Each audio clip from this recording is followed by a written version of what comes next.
Hey, what is good, my ex-homies? It is your boy Jacob Gooden, and we are back for a special anniversary episode, a happy 1-year birthday to the Ex-Homeschoolers Club. I can't believe it's been a year already. It's actually technically been a few weeks over a year, but I missed it, but it's okay. We're celebrating today. Today is the birthday party of the podcast. I can't believe it's been a year. It's been an insane year. I've done way more with this show, all thanks to you guys. So round of applause for you. But I'm so stoked for this special episode. I brought back the OG, the first interview of this podcast. My good friend, arguably my bestest homeschool friend, Cari Frantz, is back for a special episode. We're going to be chatting about all the things we didn't get to do as homeschoolers, okay? All the things we missed out on from media, right? Books and movies and music and all kinds of pop culture stuff that we missed out on. We even chat a little bit about like dating and relationships, just the things that we missed out on as homeschoolers and we kind of got to experience a little bit later in life. But it's so much fun. Cari and I always have a good time. I hope that translates well for you guys.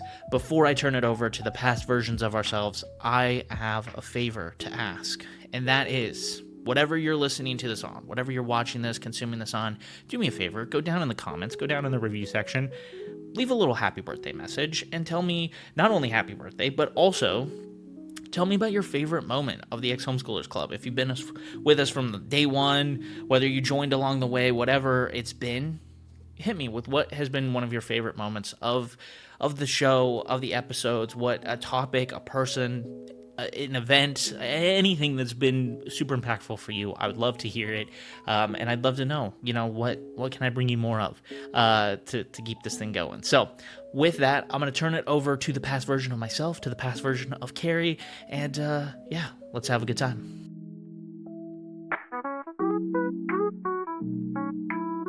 For those of you who don't know you, Cari Frantz is one of my best homeschool friends from back in the day.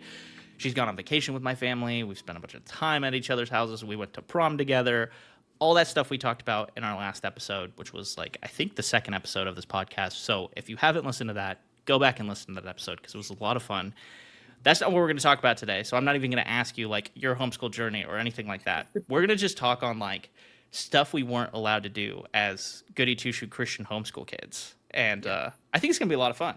Yeah, I think so too. I'm excited to share and see if anybody else relates to the same sort of upbringing that we had about stuff we were allowed to do and then the stuff we weren't allowed to do. Where do we even start? I feel we could go down the books rabbit hole or the movies rabbit hole, but I don't know. Is there anything that comes to mind, top of mind for you when you go, okay, I wasn't allowed to do that, and then when I became an adult, I realized, why wasn't I allowed to do that? Or yeah, just I guess starting with media is one of the first topics. There was a lot of media, books, TV, movies that were not allowed in our house. I think a big one that a lot of other homeschoolers can probably relate to is Harry Potter. We were not allowed to watch or read Harry Potter. I did have some friends who were fortunate enough to be allowed to read the books and watch the movies, and I was always slightly envious that they were, ahead of what am I trying to say? That they were super immersed in the popular culture. And but yeah, we weren't allowed to watch or read it. I was told that it had a lot of witchcraft and that it wasn't good things to consume. Same reasoning, too much witchcraft, too much wizardry. I think what my parents really struggled with was that because I was allowed to read Lord of the Rings, Chronicles of Narnia was okay, and that also has wizards, witches, that has magical elements to it, magical beasts, things that do not exist, very fantasy.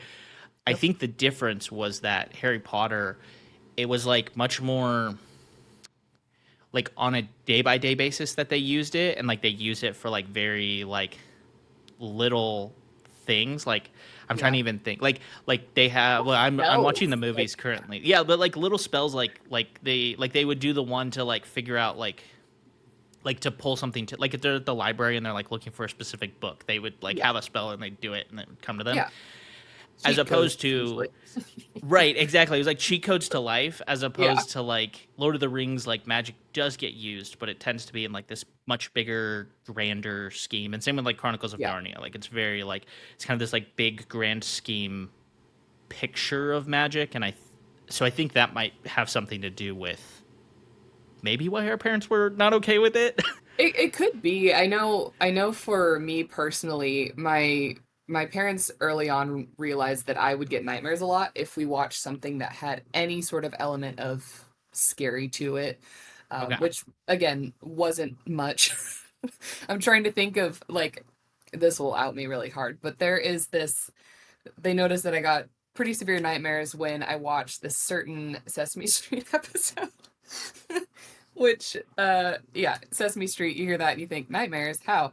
But it was about the boy who cried wolf, and whoever created the wolf puppet just it still terrifies me to this day. Anyways, I would get nightmares whenever we would watch that specific episode. I think Dennis Quaid is in it. It this just unlocked like a whole memory. But yeah, Dennis Quaid is in it, and the wolf puppet was just very scary, big wide eyes. Like, and I would leave Okay. the room every time we would watch that. And I started getting nightmares, and so I think my parents started realizing like, oh, nightmares she'll get nightmares if we show her anything scary. Not that they had plans to show us scary movies ever because they don't like scary movies themselves. But I think that they were just very careful about all the content that we watched. And the thing with Harry Potter, the sense that I got from them was that yes, it's good versus evil, but there's a lot of evil in those books and movies, and there's a lot of magic, like you said.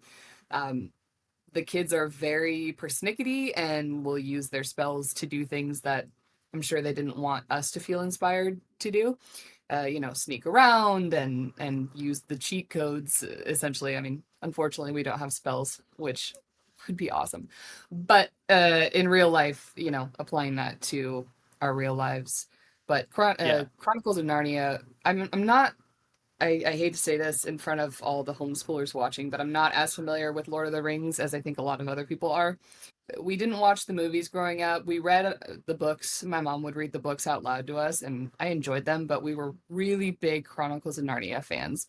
My parents are huge fans of C.S. Lewis, and when I compare Chronicles of Narnia and Harry Potter to me now, they're not they're not super different. There's a lot of magic. There's a lot of good versus evil. But there's a ton of magic and bad guys and like you said, witches and wizards and Chronicles of Narnia. I just think that because Chronicles of Narnia was based on a biblical story, that there was more incentive for us to enjoy that versus Harry Potter. Yeah. I mean, you're talking about like Lord of the Rings, obviously very like a lot of biblical references in there. Same with Chronicles of Narnia. I mean, C.S. Lewis, J.R.R. Tolkien, historically big Christians, Yeah. wrote stuff, had a lot to say about Christianity. Like, so yeah, I mean, I get it. I get it from that perspective. I'm with you that like now, like I read the books or I watch the movies of like Chronicles of Narnia versus Harry Potter, and I'm like, these are kind of the same thing. Like Yeah. it's a little different. I think for me now, having asked my parents about Harry Potter, their response to me has more now to do with they're like, well, so and so told us this, and we trusted them, and so we didn't do it. They didn't let you Yeah. watch that or consume that. Hmm. And what's funny is now both of them have read the books or some of the books, and they've watched the movies, and they're like, this is one of the greatest stories ever. Like they're like, we love It's it. It's fun. fantastic. It's so much fun. So have you gotten your parents to dabble in Harry Potter? That's a good question, and I don't think so. I don't think they've read it. I don't even know if they've watched it, and this might have to be a part three episode where my parents give me their honest review of Harry Potter. But no, to be honest with you, I don't think they have. I have, Okay. as an adult, read the books. I just recently, I think last Christmas, did a whole binge of all the movies. It was a Mhm. lot. It was a long binge, but they're fun books. They're great.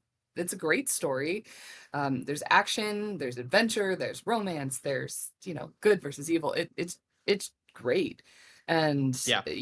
I am sad that I missed in its prime when Harry Potter was coming out, and everybody was stoked to read the books, because it's a really magical story, and I loved it.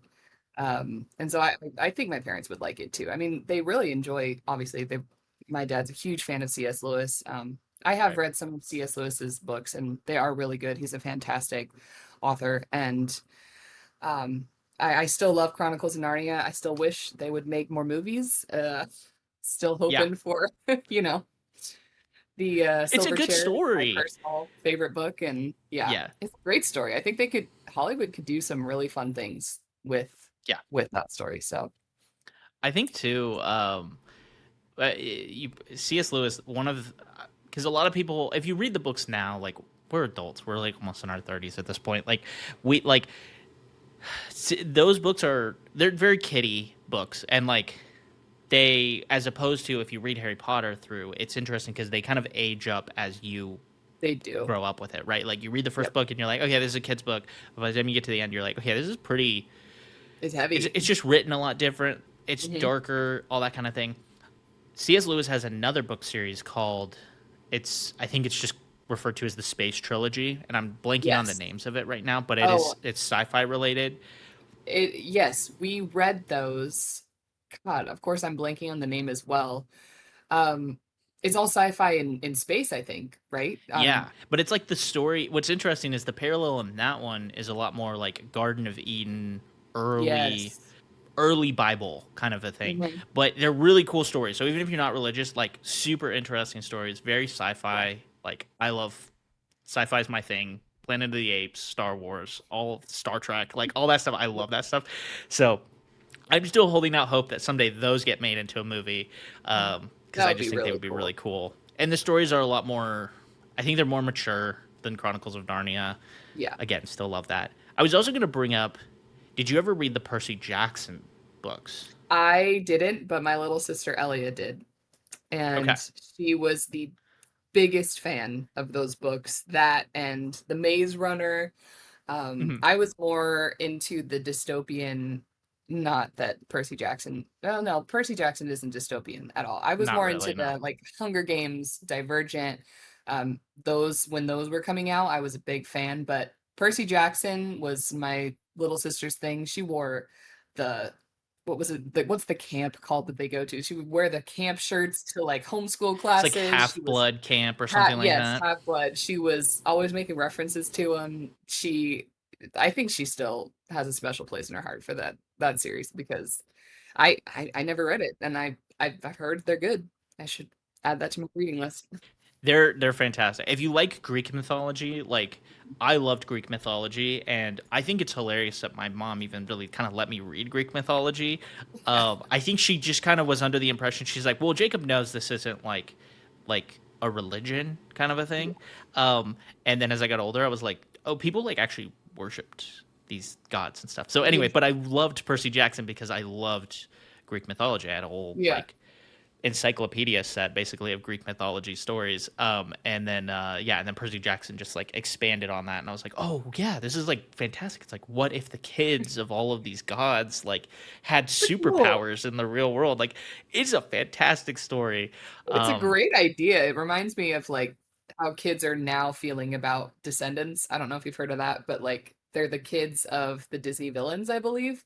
oh, And okay, yeah. a lot of younger kids that I know, or like my boyfriend's sisters, what do they call my boyfriend's nieces and nephews, really like it, Hmm. Descendants. And so that kind of reminded me of what you said about Percy Jackson. It's just a creative story and a cool way to educate you about Greek mythology, but also in a way that is fun and adventurous and that kids will understand.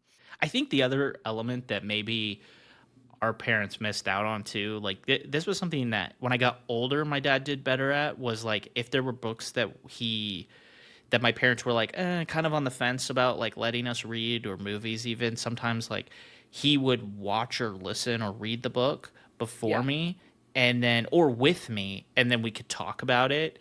that's And cool.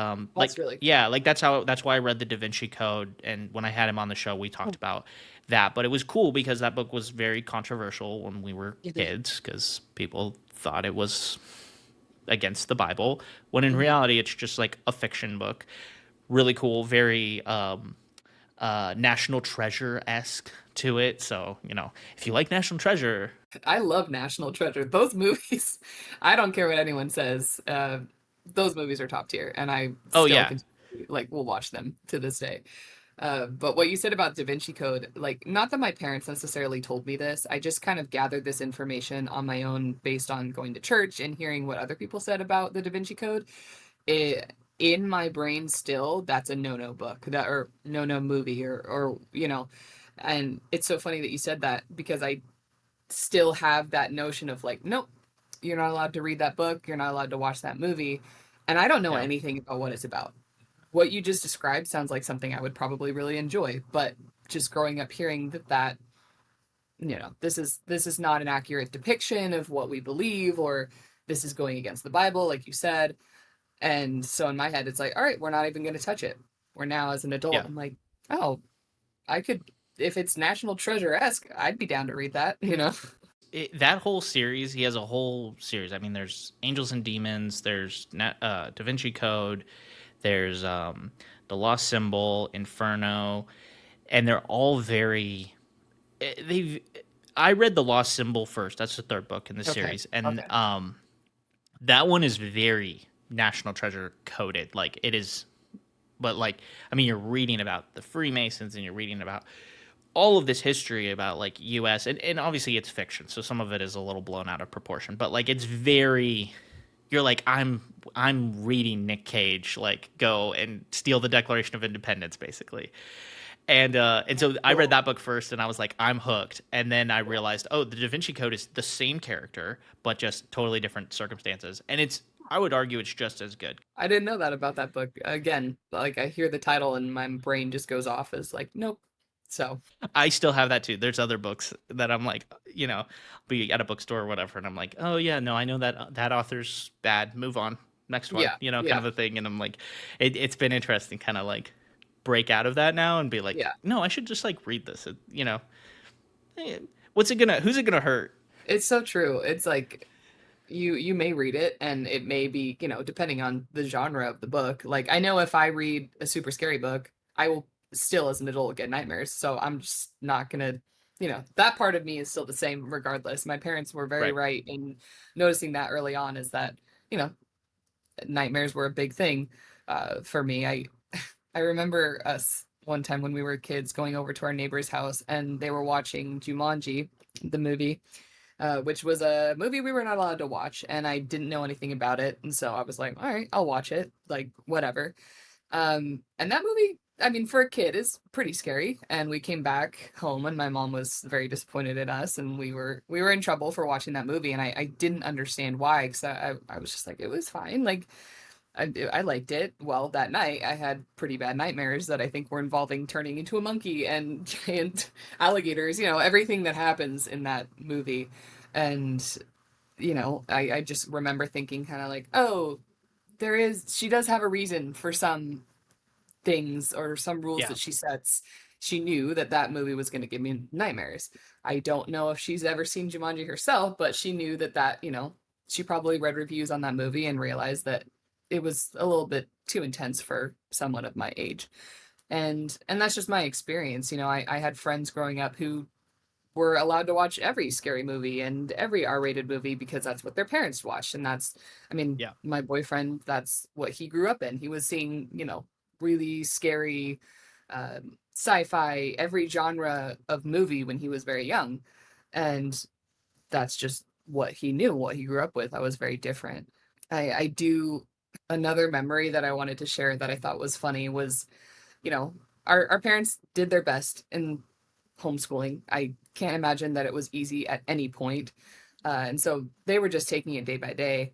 But I remember my mom bringing home a movie from the library, and we were learning about World War II at the time. We were learning about the Holocaust. And she brought home a movie from the library. I can't remember what it was called now, but I remember as a kid just having this gut feeling that I shouldn't watch it. And I remember telling her and being like, no, that I just don't think we should watch this. And she was like, well, I think it was a fiction movie, like it, obviously about the Holocaust, but not about an actual person during the Holocaust. And so we watched it, and that movie gave me the most intense nightmares because of one specific scene in the movie, you know, depicting someone committing suicide, in order Hmm. to not go to the camps. And I just remember her having this realization and us talking about the movie after, where she was like, okay, I didn't think, I thought this was an educational movie. I didn't think that that was going to be giving you nightmares, but I should have Right. listened to that intuition where I knew in my head, I knew in, my soul, Right. whatever. Like, let's not watch that. And I still, to this day, can picture that vivid image from the movie. And I have not watched that movie again, because that one scene just gave me nightmares for a long time. And so Yeah.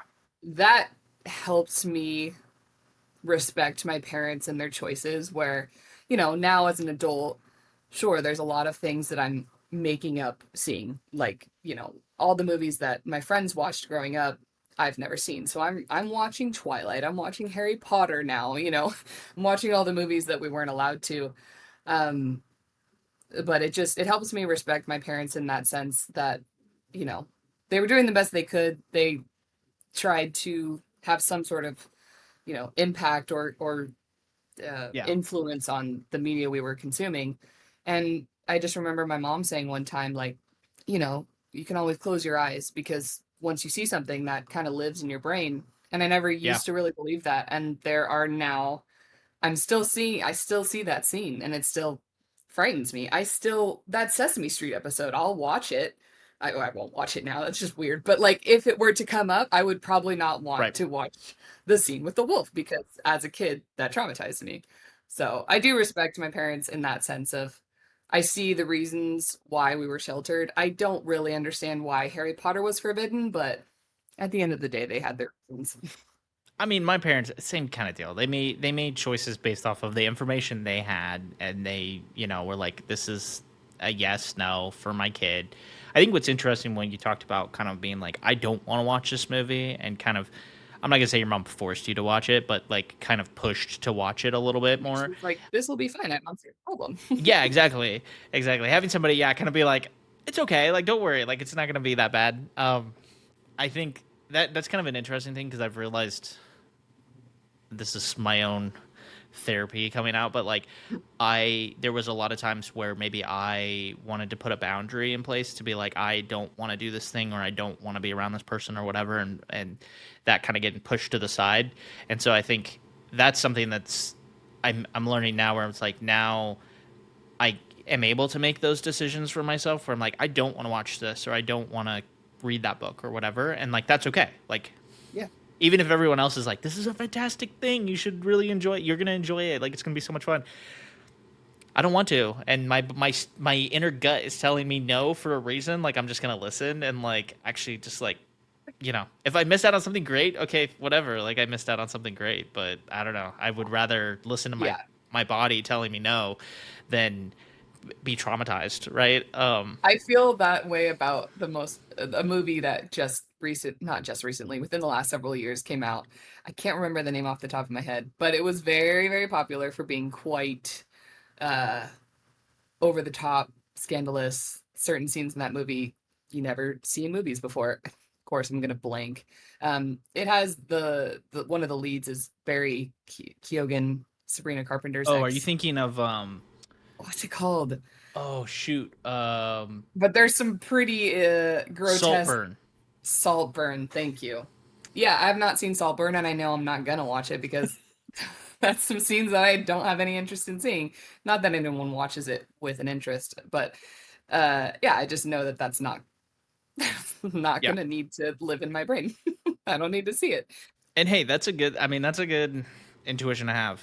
I watched it probably against my own intuition, and there's Uh-huh. definitely some things in that movie that I'm like, okay, that was a lot. But Yeah. you also talked about the nightmares, and I it made me think of I used to so Derry Brooks and I and my good friend Ben, we used to would sleepovers at Derry's house, and we would stay up all night watching movies. And Mhm. there's two elements to the story. So he had a DVD player that was like a Christian DVD player, and you could download movies, Yes. or I'm sorry, you could download these like files from the internet, and then when you would watch a movie, it would Mhm. skip certain scenes. Yeah, it was pretty amazing technology at the time. You could put a DVD in and it knew what to cut out. It was pretty amazing. I remember those. Yeah, so it was cool because I got to watch a bunch of like R-rated movies, and we just take out like the sex scene, especially when we were in Yeah, high school. Our parents were like, "You guys like war stuff? We don't really care if you want to watch a bunch of war stuff. We just don't want the cuss scene, and we don't want yeah. uh, any sex scenes. So we just take all that stuff out." But one of the nights we spent over, I watched Jurassic Park for the first time, and it was another movie that I had not been shown by my parents because either because they were lazy or because they didn't like it as much, or Yeah. I don't really think it had like, I know some people don't watch it because like, oh well, it had evolution, and also there's a bunch of Christians who don't believe dinosaurs ever existed to begin with, that kind of a thing. Anyway, so we watched it and then spent the night, and I had nightmares all night about dinosaurs, and I could not sleep. That's a Carrie, I was like, scary movie. I was 15 years old having nightmares about dinosaurs. Like, that's embarrassing. No, it's not. I would have done the same thing. If I had watched that movie at that age, I absolutely would have had nightmares. Like, I watch it now and I still jump that movie still holds up to this day. Like, Yeah. it's scary. It is, yeah. Um, I was gonna ask you because so my parents used Focus on the Family had this thing called Plugged In back in the day. I think it still exists to this Plugged day. in online. I think it Okay, still exists. Yeah, I think it does. I remember okay. Plugged. Did your parents use that, or did you use Yes. that? They Okay, used it, and then actually after, they probably don't even know this, but when I would I still, I mean, I think anybody feels uncomfortable watching a movie with sex scenes with anybody else that's not, even with your significant other. I suppose it's just kind of awkward, yeah. and so after, like, once I started getting older and hanging out with friends, and if I would go see a movie with a friend of mine in the theater, I think this is also just me liking to know what I'm about to get myself into. If it was going to be a movie that's going to be rated R, I was going to look it up Unplugged in just to see, like, okay, what parts am I going to have to, like, see, or what am I going to have to see, Yeah. and is it going to be tolerable, or is this going to make me super uncomfortable and I'm not going to want to watch it. Like, I did that when I would go like on dates with people. Hmm. I would just make sure that we're not about to just on a first date watch a movie with a 3-minute long sex scene that was just going to make us both want to die inside. So I've Yeah. definitely used it. I know my parents for sure used it as well. I would love to see it as an adult at the age that I am now, to see, because I'm sure these reviews, I'm not even, I'm sure these reviews were Christian based, and so they were written from a Christian perspective. So they weren't just going to tell you, what sex things you're going to see, what violence things you're going to see, what words you're going to hear. They're going to give it to you from a Christian perspective as well. So yeah, my parents definitely, we didn't have the DVD player that cut things out, but they definitely utilized Plugged In Online. That was I mean, we loved Focus on the Family just as a company growing up. We listened to Adventures in Odyssey and everything. So it was a cool resource at the time. I'm sure it's probably helpful now as well if it's still utilized, for young kids. No, I used to. So if people don't know what it is, basically it's an online movie review. They would do a synopsis of the movie, and then they would list out all of the different kind of elements. So like curse words, it would tell you if there was F words in it, how many, if there were sex scenes in it, if there was violence in it. And they did this for, I believe, movies and video games was kind of the big ones, and maybe they got into TV later. But I remember as a kid, well, and I remember as a kid even like if I wanted to go see a movie, a lot of times I would look it up on Plugged In, read it, and so I even knew, is it worth me asking my parents if I can go see this movie, because I knew the automatic this is going to be a Yes. no. And Mhm. so then I would just kind of know. And I'm thankful I had parents who they always let me blame them for stuff. So like if my friends were My like, oh, we're parents gonna go too. see, like I wasn't allowed to see Pirates of the Caribbean, Mhm. but they would let me be like, oh yeah, my parents aren't gonna let me see that or whatever. And even if my friends were like, well, why aren't your parents gonna? You should like beg them. And I'd be like, oh no, they like. I could just always put it on them Yeah. And even if it was stuff I just didn't want to go do, they Hmm. let me kind of put it on them and be like, oh no, like my parents said I can't, or whatever. Yeah. Um, but yeah, Plugged In was cool. I think it would be cool even today because yeah, sometimes you go to the movies and you to your point, I kind of want to know what I'm getting into before getting into it. To me, it's the same thing as a restaurant. If I'm going to a new restaurant I've never seen, I'm absolutely looking at the menu ahead of time and I know what I'm going to get myself into. And I know immediately if I'm going to like this restaurant or not based on what they have. It's the same thing with movies. I'm not going to read spoilers, obviously, but I, I mean, when you're sitting in a movie theater with a bunch of people, I'm sorry, I don't feel like watching a super long sex scene or, a bunch of crazy violence that, you know, I don't know, it's just awkward. Like, we're in public. We can watch this at Yeah. home if I really want to watch it. And I mean, it is sad with movie theaters nowadays in modern times, clearly um on their way out. Hopefully not, but it seems to be going that way. But yeah, Yeah. I just the idea of watching on a big screen a bunch of just uncomfortable things, I would absolutely look at Plugged In and be like, all right, what am I getting myself into? You brought up being like a fan of like the Hunger Games and Divergent and stuff, and I was thinking about I went and saw the second Hunger Games movie in the theater with youth leaders. And Mhm. that in that movie, there's a scene where one of the tributes like gets undressed in the elevator, Oh and yes, you don't see anything, but it's but you very know she. heavily implied that like what's going on, kind of a thing. Yeah, And I remember sitting there with these youth leaders and being like, I don't know what to do. Like I was like, I don't know if I should look away. I don't know if I should yeah. like Are look they down, watching like to look see at what them. I'm Like how are I'm they reacting? watching me? Like that's how I felt too. I was like, are they staring at me because they're like, oh, Yeah, like is Jacob consuming this content?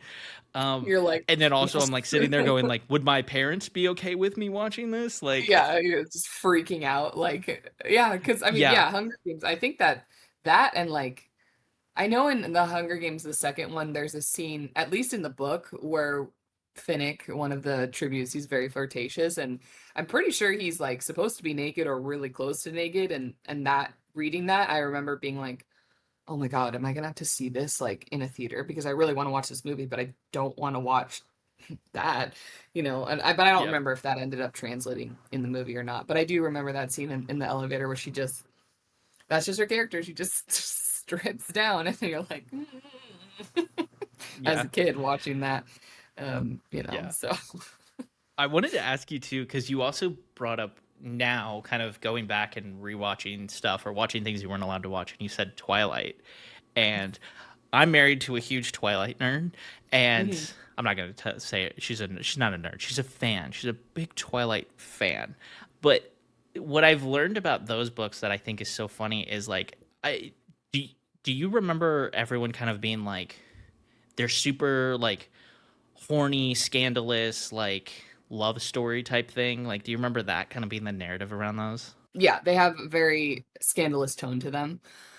But I remember growing up, my best friend growing up, she had a Twilight calendar because she was a huge fan of Twilight. And I think one time someone in our mime group, which everyone knows we were in mime, that's we'll just leave it at that.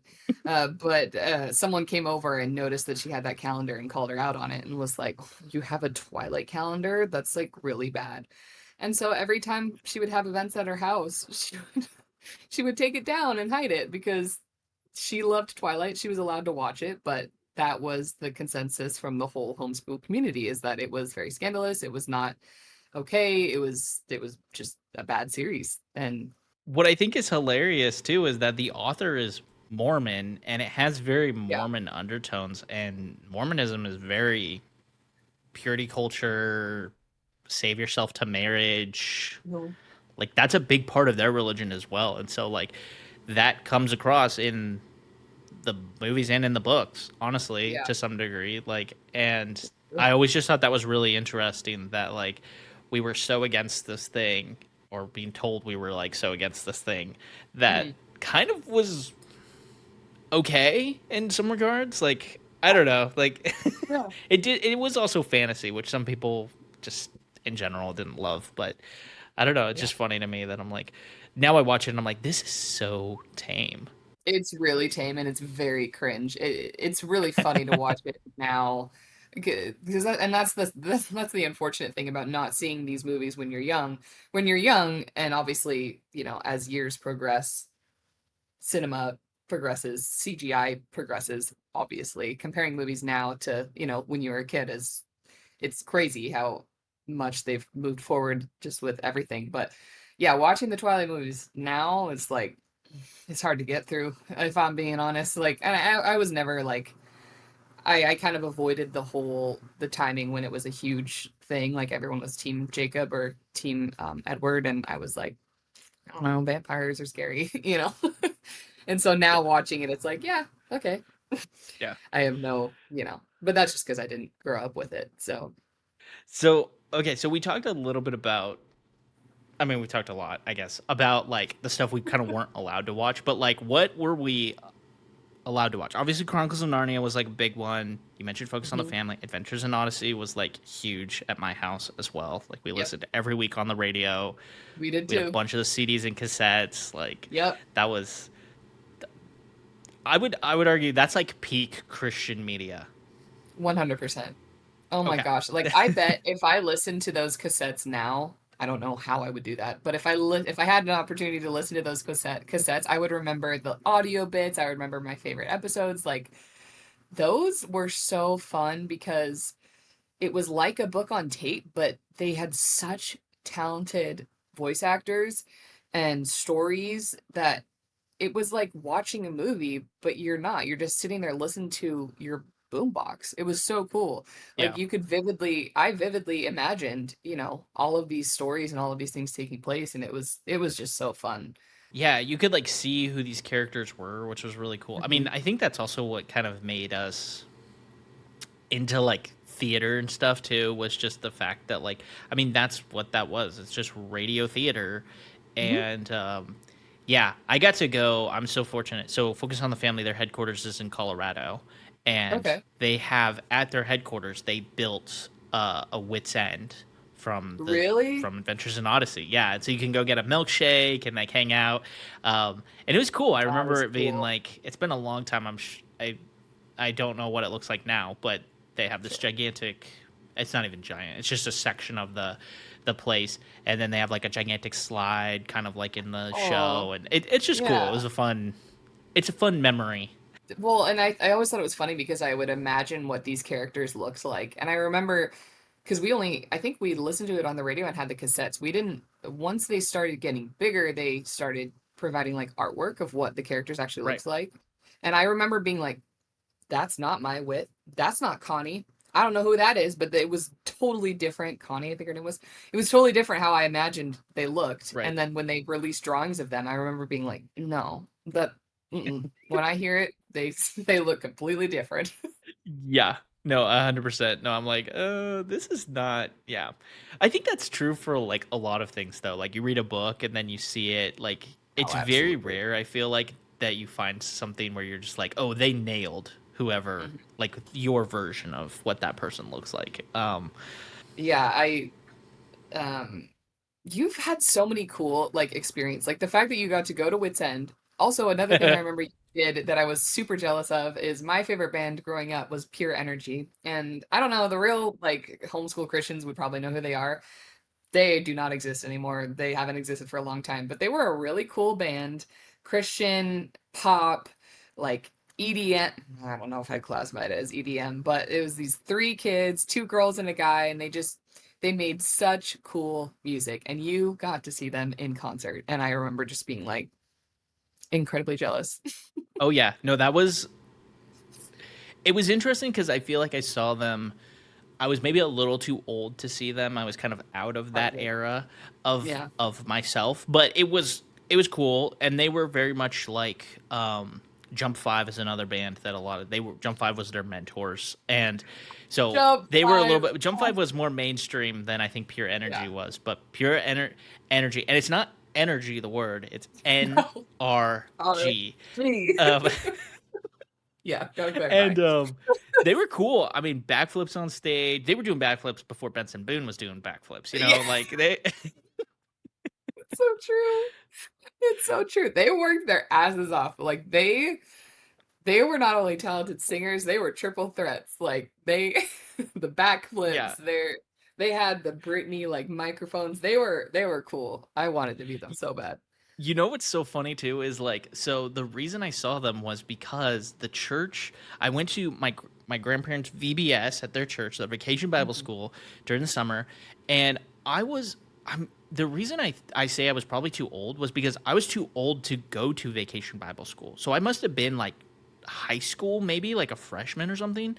Um, and so so I worked at the Vacation Bible School, and then but this church was insane. It was like one of those mega churches. So they built an Yeah. entire their theme was um what was the theme? It was, I think it was fairy tales. And so they built a giant castle and Yeah, they those put in the churches zip did the line. most. Yeah, it was like the TikTok churches where you're like insane. They put a zip line from the back of Yeah. the church to the stage, and they had different days. So they had Wow. Tinkerbell come in one day, and they had Aladdin come in on a magic carpet, and they had somebody else do something. It was insane. Like, and That's they had cool. A whole theater princes and production. princesses walking around at all times, like full glam, full just like Wow. insanity. Um, and yeah, and then they did like a Shrek thing at the end, and it was crazy. And that, Oh but yeah, no. Pure Energy was like the like the big Friday thing. So they like had all the parents come and do like the kids did their, vacation Bible school like dances that they learn or whatever, and then they had Pure Yeah. Energy come out and like actually do a performance. It was crazy. But yeah, to your point, very Britney Spears. They all had like the headpiece mic that came around, and The it was choreography was elite. Oh it was God. something, yeah. I was just yeah, I wanted to be them. They were so cool. Like every time we would record with my dad in his recording studio, I tried to get it to sound like they did. We have so many audio files of me and my sisters covering their songs. We would sing them at our Thanksgiving in the Park events. Like we Mhm. were obsessed. They were they were the best. We haven't even touched on like music that we were and weren't allowed to listen to, because I'm sure that was kind of a reality as well. Like for a long time, I wasn't allowed to listen to really like rock and roll or like 80s pop music or anything. Like it really wasn't Yeah. until I started taking lessons at your dad's studio, and your dad was like, you got to let Jacob listen to anything and everything, because like he needs to know, like you got to let him listen to Santana and Eric Clapton and like all this stuff, because like that's the music he likes to play. Yeah. um so I don't know, was music a thing in your house where there was like limits to it, or was your dad pretty like kind of whatever? Well, we listened to a lot of music, period. We were always listening to something at the house. And if we weren't listening to it, someone was singing something. I mean, I come from a very musical family. So there was a lot of worship music mainly. A lot of there was a lot of classical music as well. My mom really liked the classical radio station, and I still enjoy it even, now. But there was definitely always songs playing. I didn't really get into much music on my own until a little bit later, but I remember getting a cereal box, and inside the cereal box was a Backstreet Boys CD because, you know, what better way to market Yeah. your music than cereal boxes? And I just remember hearing Larger Than Life for the first time, and I loved it. And I was like, this song. I didn't even know what they looked like. This was before I could look it up on the internet. Like we had a computer, but it had AOL dial-up, and I just didn't know how to Google something. I don't even know if that was a thing. But I just remember loving the Backstreet Boys. And I used to say then, because I started hearing fellow, as I got older, I started hearing fellow friends of mine say, In Sync or Backstreet Boys. And I just would always say Backstreet Boys, even though I knew one song and I only liked one song. I'd never heard any of their other music. But I was like, Backstreet Boys all the way. When I feel like I would have been in sync if I had heard all their music. But I digress. So I didn't really get the sense that there was inappropriate music until a little bit later, but I remember we would be in the car listening to country music, and Josh Turner had a song. that I'm sure everybody knows, but it's basically talking about how he is gonna have a night having sex with his lover, whatever, and for our family hearing it, I didn't really understand what the lyrics meant. I was like, oh, that guy has a really deep voice. And every time that song would come on the radio, my mom would say, okay, we're gonna switch it. We're not gonna listen to this song. And or she would Yeah. make some sort of comment where I was like, oh, I guess there must be something bad in this music.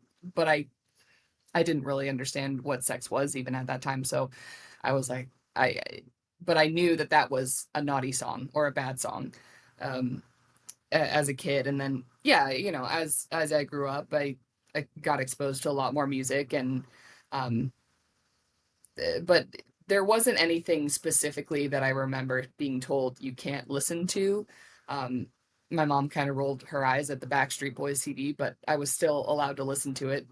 I had a similar CD. So like when I was a kid, I remember getting a pair of sneakers at Famous Footwear, and for whatever reason, they gave us a CD with it, and it was all songs that had to do with like shoes or like walking. So it was like Blue Suede Shoes by Elvis Presley, Yeah, and yeah. but there was like Walking on Sunshine, Oh, and so there were funny. all these. I mean, a lot of them are older, but there was a few Yeah. newer ones. And then I was big fan. I wasn't allowed to watch a lot of Nickelodeon as a kid, but Jimmy Neutron was allowed in my house, and so I had the Jimmy Neutron movie CD, and that was all pop songs. So there was Yeah. NSYNC, Britney Spears. Uh, I'm trying to even remember who else, but I do. So for a long time, I would say my favorite was Britney Spears. I was like, Yeah. Britney Spears is my girl. Like, let's go. Yeah, I think we knew who the popular people were, but I would just say it just to sound cool. I didn't actually listen yeah, to their music because music, unless you had it on CD, you couldn't really get it digitally, or at least I didn't know a way how, no, until, we would always go to Barnes and Noble, and when they had like a CD and a DVD selection, you could go up and you could put your headphones on, you could scan the CD and listen to it in store. So we would do family trips, to Barnes and Noble to do that for hours and just listen to whatever CDs we found. But yeah, I really stuck to what I liked, which was pure energy. Um, there was this band called the Rubies, which was these three girls, and they made sort of the similar pop sound, also Christian. There was a lot of Christian music and just worship music that I liked, and I was just surrounded by, so I didn't really know any different. A lot of musicals too. We listened to a lot of old timey musicals, and a lot of Frank Sinatra and all the oldies. But yeah. I think I didn't really realize that you know music could have bad lyrics. Like, it didn't really translate to me. I'm so thankful I had somebody at my church turned me on to Eric Clapton used to do, or I think he still does, but he did a music festival every couple of years called the Crossroads Music Festival, and he would have all some of the best like blues and jazz guitar players, rock guitar Oh, like gods basically come yeah. and play at this thing. And he that so shout out to Tom Romanet because he put me onto this thing. And the first one I ever watched, he had John Mayer come on, and I was like, "Who is this guy?" Because he was amazing. He was so And so cool. then yeah, and he was super cool. And so I got gifted one of his albums, and then I found one of them at like the thrift store or whatever. And Your Body Is a Wonderland was like the first song that I remember being like, this seems like I shouldn't be listening to it. Um, But it was such a beautiful song that you couldn't it's an help but listen to amazing it. song. It's Yeah, I gorgeous. mean, I love it. it's a great song. And yeah, so shout out to my parents for letting me listen to that over and Yeah. over and over. Yeah, it wasn't my favorite song on the album though. I try to remember what my favorite song was off that album, um, but that led to, I mean, John Mayer is my favorite to this day, and I know he's a jerk, but I've seen him in concert. He's amazing. He's so talented. Like, um, anyway, but yeah. Well, and then when we were in high school, I feel like you and I both got kind of obsessed with like the cover bands. It was like it was the era of YouTube where like cover songs were like the thing. Like Yes, Um, I forgot about this. Wow. We like did. Charlie We Puth really was a did. cover artist before he was the Charlie Puth we We know him as today. When you think about it, we liked Charlie Puth before he was cool. I mean, Yep. I was such a huge fan. I still have his like first albums downloaded on like my old Apple devices, like, and I'm never getting rid of that because you can't find it anywhere now. But Yeah. yeah, we liked Charlie Puth before he was cool. I remember we liked Alex Goot and Kurt Schneider, I think it was. I can't believe I remember all these names, but the YouTube cover era, that was big. And I remember I would also sing my own covers. That was just what you Yep. did. And Christina Grimmie, rest in peace. She was amazing. I loved her. Um, yeah, there were so many, and we did during group solutions. I remember we really bonded over that. Well, I mean, I think that was also like kind of for me that was a lot of my exposure to a lot of pop music too, because like Yeah, my parents weren't going to let me listen to Pitbull, but they would let me listen to a Pitbull melody that was like more instrumental, like more like an acoustic version. yeah, And so like that's how I learned a bunch of like Kesha songs and yeah, hmm, Pitbull and just all these songs that I would have never known otherwise. yeah, And then as yeah, I got older and when I wanted to go into the music industry, I was like, oh, I know this song already. I just don't know yeah. this version of that song. Um, I know. You almost miss the like cover version because that's the original that you knew you right, liked it. Like, right, exactly. Like Kurt Schneider playing some pop song on like Coke bottles or something. You know, like it was just like weird. way better. Way better than than the original. I don't know. Oh, It's funny too because like that's I don't know my like I said my parents were like okay with that, but then like, and I won't even say they weren't okay with pop music. I think they were just kind of like yeah, but you like all these other artists more, yeah, so to speak. Like it was kind of like oh, but yeah, you really like the Newsboys, so like listen to the Newsboys. You know, it's like a yeah. redirect in a lot of ways.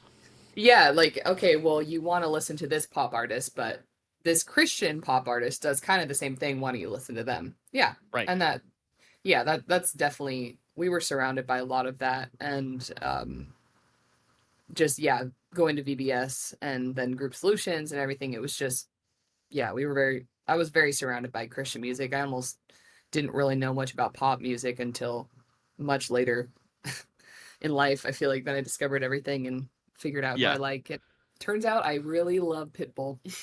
I'm still Turns so out. jealous that you like got tickets to go see him and went and saw Oh, him. And that was so people, funny. Carrie called me and I had just gotten to college and was like, "Hey, do you want to go see Pitbull?" And I was like, "I just got off a fucking plane." Like I was like, "I'm not in California anymore." I was so mad.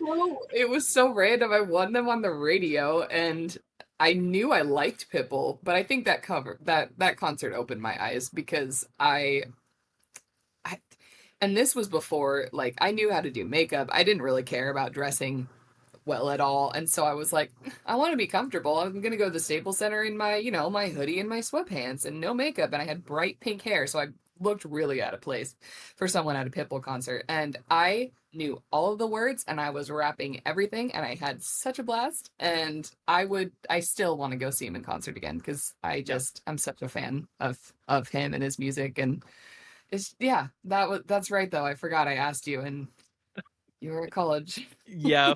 Yeah. No, I was like sitting in my dorm room and I was just sad You're like, all by myself, but it's okay. It's okay. It'll happen someday. Someday we'll someday. make it happen. But Yeah. no, that's I just yeah. It's you know what's funny too is like I have now gotten my parents into more pop music, I guess. But like Oh, really? I don't feel like it was like that hard because like when I talk to them I'm like my dad really liked U2 when he was in college, which like Mhm. even though they kind of border on a Christian band, they're a rock band, you know, and like my mom Right. was like Madonna and like Mhm. they liked 80s music. They liked the pop culture 80s music. And so it's funny cuz Yeah. now I can show them pop music of today. And there's a good amount that they're like this is really fun. This is a great, you Yeah. know, a great song and they're like, yeah. And then I find out like Yeah. they're actually like listening to it or they bought it. Like, you You're know. like, "Oh, so you are hearing what I suggest." Well, Yeah. and I noticed too, a lot of songs, like I happen to show my parents or something. I mean, that's one thing I love about my dad. He's always open to new music. And so Mhm. sometimes when we go to the studio, even now, he'll say, "Oh, just play for me what you've been listening to lately." And so I'll be like, "Okay, you sure you're gonna like it?" And he still listens to it and we can chat about it and discuss it. And but Yeah. it's so cool to see how they so many songs are covered now, but also so many melodies or bits from songs are taken from older songs, and they'll be able to Right. catch it. They'll be like, "Oh, that's not the original," and they know the original from like forever ago. And so that's kind of fun too. Is you'd be like, "Oh, this pop song's really great," and then you hear, "Oh, wait, that's not the original song." Most likely not. Yeah, no, I was super happy for a while. My dad and I would do this thing where we would send each other an album and be like, "Hey, listen to this," and then let's like talk about it.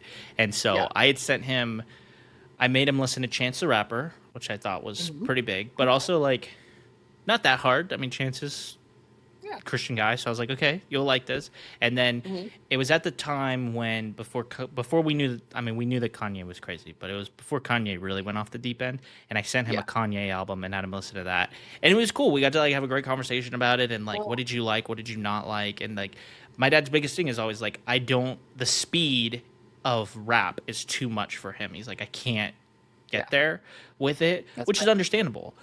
Yeah. Um, for a lot of people. But it's I mean, but it's fun because then like he would send me an album and I'd be like, okay, well I like these things about it, but I don't, Yeah. but this sounds like everything else, So it was Yeah. cool. It's just fun to like have that conversation with somebody on like what Yeah. like you're saying like with your dad, like show them like this is what I'm listening to. What are you listening to? What are you Yeah. into? It's fun. It's fun to have those combos. It's really cool. One thing I know, like my dad showed me this band called Dirty Loops. I don't know, you must have heard of them, Yep. maybe not. I love Um, Dirty Loops. Yeah. they're so great. And my dad would always make fun of them because their thing is like jazz fusion, and he's like, okay, that's not a new thing by any means, but it was one thing we do just together is we go to the NAM show in January every year. And one year after he had showed me Dirty Loops and I started really liking their music, they happened to be playing. We unfortunately didn't get to catch a concert, but they were doing an autograph signing, and he was like, "Do you want to just meet them real quick?" And I was like, "Yeah, absolutely." And so we go through the line, and my dad just wanted to stop and talk to them and held Mhm. up the line, and we just chatted with them, and it just was a cool experience because sometimes there are generational differences naturally with what your parents like and what you like, but it's really cool to have that where I know he loves them, and then I'll be like, "Hey, did you know there's a new Dirty Loop song?" And it's really cool to kind of dissect and talk about them together. So, It's cool too because like I mean I think this whole I mean our conversation has been really centered on like media so far, but like it's cool now that like we were saying, like there's a lot of things that maybe we weren't allowed to listen to or watch or read as kids that like now as adults we kind of put like we can show it to our parents and they're like, oh, this is actually like pretty cool, yeah. or Yeah. I don't know. I think there's less of a our parents were so concerned with protecting us as kids, and then like now we're adults, we've been adults for a while at this point, and so I think some of those walls of the needing to protect us from everything bad have come down a little bit, and so we're able to Yeah. like hopefully expose them to some things that we're like, hey, this is actually really cool and I think you would like this, and it's Yeah. not something they traditionally would have gone for. Right. Yeah. No, no, that's really it's awesome to be able to see that, and like to open their eyes to some stuff that maybe, at one time they thought they wouldn't have allowed us to watch or read, but oh, it's actually kind of cool. Like I Yeah. said, I really hope to I really will have to ask my parents to see if they have even watched Harry Potter or read it, but uh, that'll be fun to in my opinion, the books are a lot better, so I think it would be fun to get them to read it. Well, and your mom always surprised me because I remember, because like I said earlier, like I was really into sci-fi, and I remember watching Tron for the first time, and your mom was like, "I worked on that movie," and I was like, "What?" And then her and I having this whole conversation about She like our knows love for so many. sci-fi, and she was like, "Yeah, I worked on this movie, and like we helped with Yeah, this, and I remember going to the it's theater so to watch cool. this movie," and I was like, "What the hell?" I was like, "Barb Franz is fucking awesome!" Like, She really does throw out those random facts, be like, "Oh yeah, I yeah, casually like." met Hugh Jackman before he was famous, or like, she has all these great stories. But yeah, she was in film production, so the fact that she worked on like the original Tron is just awesome. Yeah, exactly. So yeah, as a huge Tron fan, yeah, that was like one of the coolest things ever. Okay, Yeah. I want to pivot the conversation just a little bit back to stuff Yes. that's maybe not media, but like other things we weren't allowed to do as homeschoolers. Yeah. And I know for me, it's not so much that I wasn't 100% allowed to do this, but it was highly discouraged. And I feel like in general, our friend group, this was highly discouraged, was dating. Yeah. That was interesting because when I got to college and I started to realize that everyone else there had been like in relationships before, had kissed people, had like all of these things, I was like, wait, these people are not like your siblings? Like, I don't know. I don't know. Like, does that make sense? Like, Well, no, it absolutely does.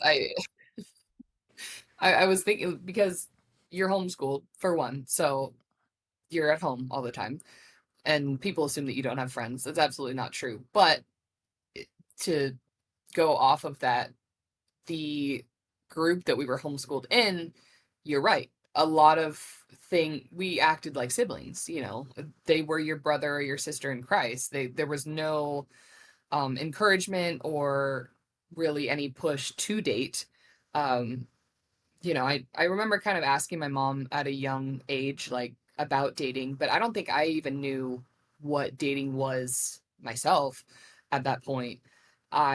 To me, it was just, well, I guess eventually during puberty, like I started realizing, oh, you just find someone and you get married. There was no like there was really no explanation or talk about what dating was, or that it would be okay to, have a few boyfriends or partners before you find the one. In my mind, it was always like, well, I'll get a purity ring and stay celibate until I get married, and whoever my boyfriend is will probably be my husband. Like there was no um real talk about like casual dating. And like you said, I didn't really like a lot of, romantically, I didn't really like a lot of the people I hung out with in our homeschool group. They were always just good friends. I was really good friends with, you and other guys, but it was never any sort of like, oh, I could see myself, marrying this person someday. And it was like, no, that was kind of like, ew, that'll happen to me later. you know, right. it, and then um sure, I had crushes, but deep down, I knew that was never gonna turn into anything.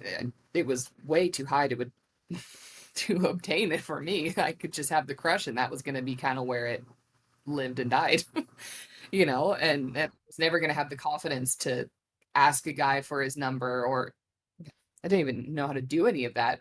It was really hard to just talk to guys in general. Yeah, exactly. I mean, I think it was like weird too because we had these like I said, like we said, there was like we were very much like, oh, it's like your siblings, right? Like like it's like like Carrie's your sister, kind of a thing. So it's like it Yeah, would be weird to like look at you in any other light besides that, and like other yeah, people, kind of same deal. Like I'm like, oh yeah, it'd be very weird to like date this person, even though maybe I like find yeah, them attractive or whatever. But sure, like I yeah, also like you, I also had that kind of that mindset of like, well, I'm gonna date somebody, and then that's like I better be pretty sure because that's the forever partner kind of a thing. mhm, I also had my parents kind of knew that I probably was going to go away to college. And so my dad had asked me like to not really date in high school. And I think his logic behind that was less on a like purity culture level. I don't know, maybe. I mhm. guess I'll have to ask him about this. But he had a high school girlfriend and he still was with her when he went to college, and that was like Oh wow, I think kind of an issue for him, and it was difficult to do long distance and all those types of things. So I think he to in his own sense he was trying to like protect me from like I just don't want you to like have that same issue because like going to sure, college is already it's hard enough to make friends in college, but then you don't want to be that person who's like, oh, I got to call my girlfriend every night, and like it Yeah. takes you away from the opportunity to go hang out with people.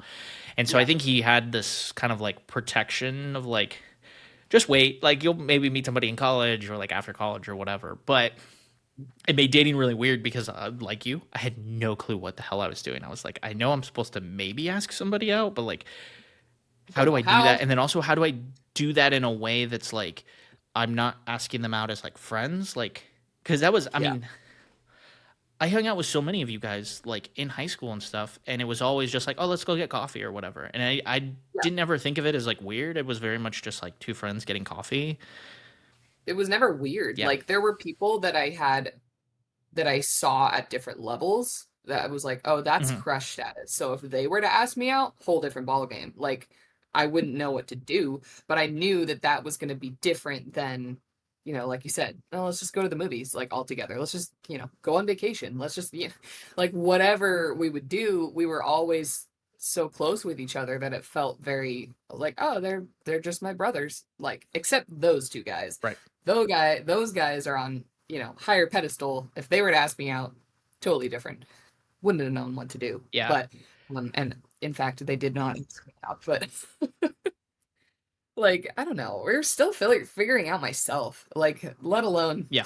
dating another person. Like, I didn't know myself at all. I was very awkward and didn't Right. know how to function and didn't know what was happening with my body and the changes and why am I feeling these feelings and struggles with like porn and everything like that. Like I was dealing with all of that on my own. Like it wasn't I I knew I wanted to date and I knew I wanted to be married, but that always just felt like it was way farther away. Oh yeah, no, I feel that because I think to your point, like I think we were left a lot with this kind of like unknown when it comes to like we weren't sex wasn't talked about, relationships weren't talked about a whole lot, like and that kind of a thing. So I think it was just also this like unknown of like what does what does any of that even look like in Yeah. a good way, so to speak? Yeah. Because like and like how do you I think for me, I think the biggest thing was I was like, I don't know how to like appropriately take it to a level that's not friendship. And Yeah. like, I was like, is it like, when does it become that? Because I was like, I don't necessarily, it wasn't, I didn't think it was like kissing. Like, I mean, obviously that's a part of dating typically in a romantic relationship, but like, I was like, I don't think you just immediately go there. Like, I was like, I think Yeah. there's like this friendship plus level of like Yeah. hanging out with somebody. And I was like, I don't know how to clarify that that's where I wanted to be with people.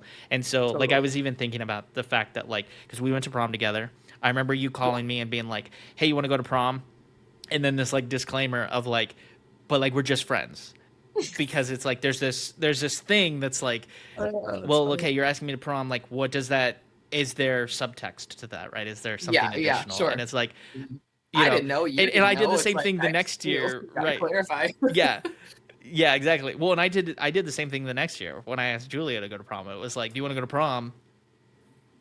But like also this like additional like, but we're just friends. Like I Yeah. just like want to go with somebody.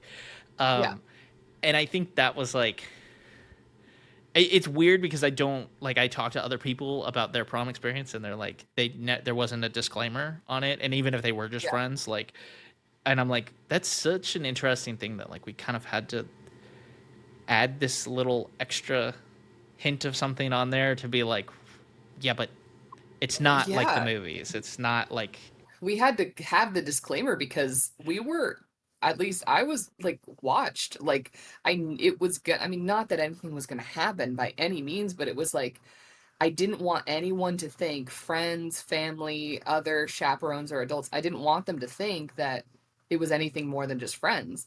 And for right, honestly, for homeschooling, for our group to have a prom where it was okay to invite and go with, guy, girl, instead of just everyone showing up like the normal dances, I think that put a lot of pressure, especially on me being like, okay, well, you're my good friend. You you would be the best person to do this with, but I'm not asking you out to say you know, maybe we can be in a relation, like anything like that. It was just like, by the way, we're just friends. So we get it out, all clear Yeah, from the get-go, because there's going to be a lot of people there. And I don't want people to assume that we're right. all of a sudden, because people will talk. And I was very concerned that, what if my parents find out and think that it was something other than just friendship? And I was just very concerned with, because the parents watched, and they watched at the dances. They, Oh my had an gosh. eye Yeah. on everything. And the dances, like, no one showed up together. But if you showed up with someone else who was not your family, people saw and people commented on it. And so I felt like I was just very careful, because I didn't want any rumors to get out. Not that that rumor would be bad by any means, but I was still just like so worried about getting in trouble. I feel like it was like having parents, but like having like a billion parents watching you. And that's an exaggeration, obviously, but like everybody's parents are kind of like watching. So, like, I remember I used to hang out east end of Ventura a lot, and I would Mhm. hang out with some girls, and we would go get coffee, go get ice cream, Yeah. whatever. We just hang out, no big deal, whatever. But we would always end up at this one Starbucks, and one of the homeschool moms just so happened ran into me multiple times with different girls, and then made it a thing of like Like going this and hoe. telling somebody and being like, is it basically is Jacob like getting around kind of a thing, Yeah. like. And I was just like, I'm hanging out with friends, like, and I'm also allowed to hang out with friends of the opposite sex, and my parents trust me that nothing's happening, kind of a deal, and their parents trust them that nothing's happening. I will never forget the first the first time I got like left alone with a girl that was I'm trying to remember. I'm trying to remember exactly what happened. But like I spent a lot of time at the Bozarth's house. Love that family to death. But like I remember getting left alone at their house with one of their girls, and like and being like, "Whoa, this is weird." Like how and the reality is it wasn't weird. It was the fact that it felt weird because it was like, well, what if someone finds out that we were Yeah. like alone together? And it's like, Yeah. then nothing. It's a nothing burger. Like we're just friends, but Yeah. like I there's this weird kind of level of like, because we didn't talk about it in our groups of like it's okay to do these things, in the purity culture play in there of like, you know, there's this kind of uncomfortable sense that like you're doing something wrong even though you're not doing anything wrong. Well, yeah, exactly. I always found myself wondering, but like, I'm not thinking this about this person, but what if they're having thoughts about me that I don't Right. know? Like, we never talked about this. And it's like, okay, then they're sinning, but am I sinning as well? Because I'm in the room alone. What could happen? And then my mind would just spiral. And it was like, obviously, first worry was that people would find out, but like, second worry was like, what if they like me? What if they want to try something? What if I'm not ready for it? What if I want to try something? Like, and I didn't know. It was such a cluster of thoughts that it was, I didn't know, like, I just didn't know what to do in that situation. And yeah, that absolutely, I mean, it's frightening. And when you Yep. don't talk about it ahead of time, or like, you're gonna start to feel these feelings for people, or your mind's gonna go weird places. And that's normal. Yeah. Would have been nice to kind of know that. Yeah, I agree with you. I think that kind of, if maybe our parents had given us that context of like, hey, it's gonna like you're gonna feel this way. It's Yeah, normal. It's okay. yeah, Like, and talked about the difference between like a crush and infatuation as compared to like, okay, here's like actually what maybe more of a relationship would look like, and those types hmm, of things, because like even today I still like, I mean, we're over a decade out of this thing at this point, and I still look back and I'm like, there are times when I look at it and I go, what? Well, how did this person feel about the situation? Because like, yeah, oh yeah, would things be different? And I mean, that's a big like would, and like I'm not trying to like look back and be like regretful of any of it, but it's like it's just one of those things where I'm like, it's such an interesting. I don't know. Maybe I think way too much about it, and it's like too much of no, a I thought do. experiment. I But absolutely do. I mean, uh, there were I was trying to think of how to say that without dropping anyone's names. It's not going to be able. I was going to talk about importance of being earnest, and if there's That was a whoever listens time, to that's this for is sure. gonna know. Yeah, that was a time. I'll just leave it at that. Um, but I mean, yeah, that was a good example. I But mean, I think I don't theater in general, it was like kind of weird because we started to, there was like this, there was definitely a shift. There became a shift, I think, in the theater where it yeah, was like, as we got older, we wanted to start doing less kiddie plays and more like adult yeah, themes and things like that, which involve yeah, romance and kissing on stage. Well, how do you do that in a way that's like whatever and protective of people and all those things? And so we all learned like yeah, stage kissing and like all these types of things. And it's like, well, that's really weird when you also don't have like any type of sexual outlet, so to speak. Like, I think that's the thing that I think that's the part that made it weird. It was yeah. kind of a like we're in puberty, we're in like sexual peakness, so to speak. Like it's just rampant at that point. Hormones are crazy. But like Yeah. so you're dealing with that and then you're put in this in a lot of scenarios where like it's basically like parents making you feel like this is like not sexual, like you shouldn't be feeling sexual, but then you're put in these scenarios like theater where it's like okay, but you have to like fake kiss someone or you have to hold hands with people or you have to do anything. And Yeah. so even if you're not necessarily like even if you just have a crush on that person, you're like Hmm. I'm freaking out inside.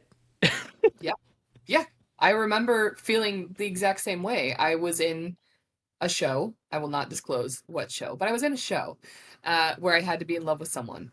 And the person who was playing opposite of me, I didn't think any feelings for at all before that.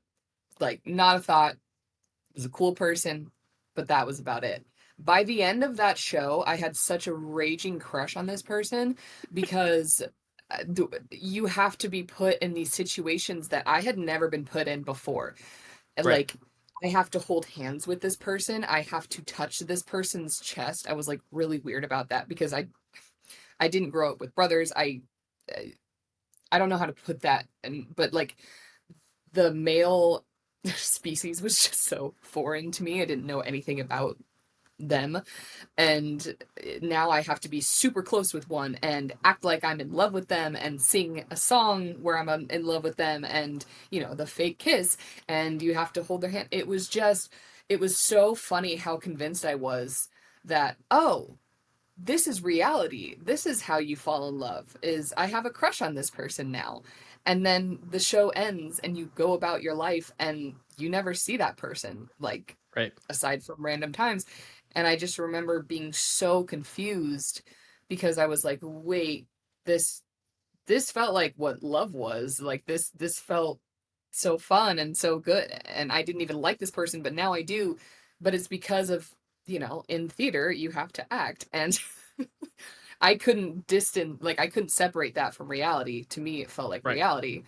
And like you said, the fake kissing, you have to be married to this person. I mean, and some of the shows that we were in had some very adult themes, and they would either just let's brush past it or let's change the words or but the reality was still the same. We were all very curious and we were all I feel like we just didn't know anything. Like I was just so clueless. And Yeah. yeah, I remember that the second you said theater was like, oh yeah, it was a fun situation, and then all of a sudden you have to, oh, I'm acting like I'm in love with this person. Maybe I am in Yeah. love with them, Yeah. because I've Yeah. I never think experienced it before, and I wanted that feeling again, but I didn't know how to go about getting that right. just because I had, I yeah, no I experience. think it was weird. Like I'm even trying to think of like, did we know anybody who dated? I'm trying to even remember. Like I just don't. It just really I was like knew nothing.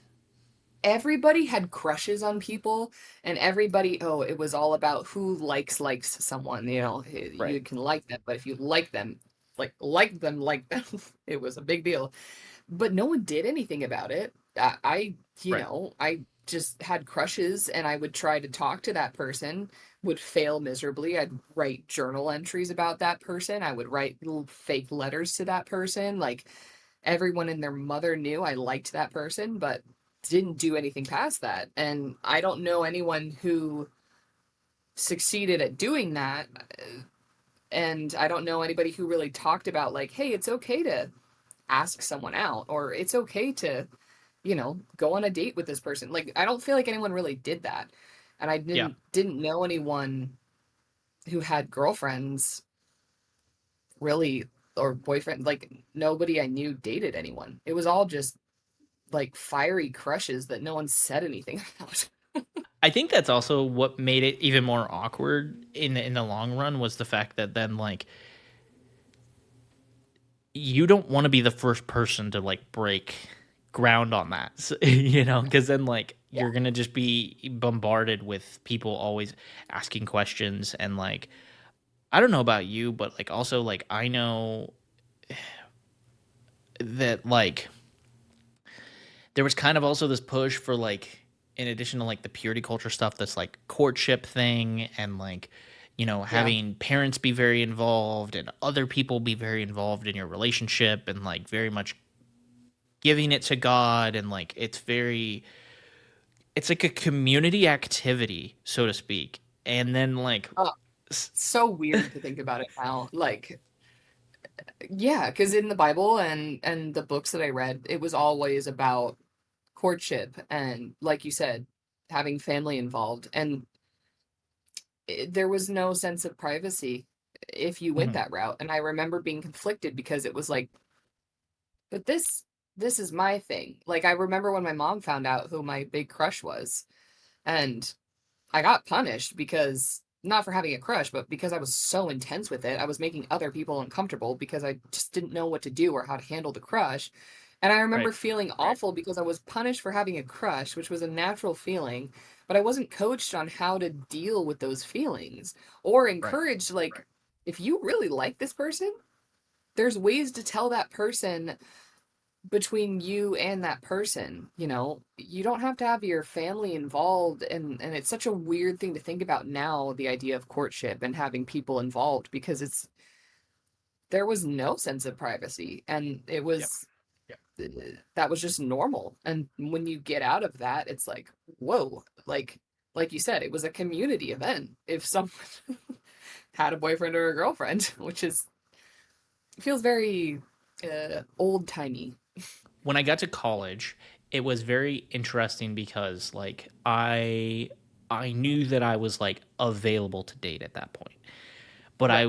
I didn't know what to do, so I was very like I took way too long to get to the point of like Yeah. asking someone out because I was just like I didn't know what to do. Like and I don't know how I didn't feel like I knew how to maybe like I said go from like friend to like friend plus where it's like I want Yeah. this to be a little bit more serious but like I'm not like let's go make out kind of a thing. Like I just Right. kind of Right. wanted to be like a little bit more intention where I'm like I like you and so maybe can we spend more like alone time together and get to know each other better. And so it was really weird because like my first kind of like dating, so to speak, like was a semi-blind date where like she asked her friend to like set up a date with me and I didn't know this girl at all, so like basically like showed up, we did the thing and I was like but I kind of go into it with this understanding that like she obviously finds me attractive, she wants to hang Right. out with me in a romantic sense. Okay, so that took that out of my mind. So I was kind of like fortunate because I was like, okay, I already have Yeah. the answer to the question of like, do you like me? Like, and it was fun. We had a great time, and then like we would spend time with friends and like do some alone stuff, and we had Yeah. a good group of friends, and like it was very normal. But because I didn't have any training, I fell really hard for this person, and Yeah. then they didn't feel the same way, and I was like, okay, what do I like do with all of that? And it like kind of Yeah. destroyed That's me. hard. And it was, yeah, it was That's like really very hard. weird and put me in a really big funk. But like looking back on it, I'm like, I don't know that I would change anything about it. Aside from, I now know that I'm like, okay, like I committed really hard to this thing that was it should have just been very casual and just like we're Yeah. getting to know each other on like that friend plus level kind of a thing. So when I ended up dating my wife, it was interesting because like we were friends first. Well, we were enemies first. Enemies to friends to lovers. I love it. But when we were friends, and so we spent a lot of time with other people, and then it started being like just the two of us, and then it was like, oh, okay.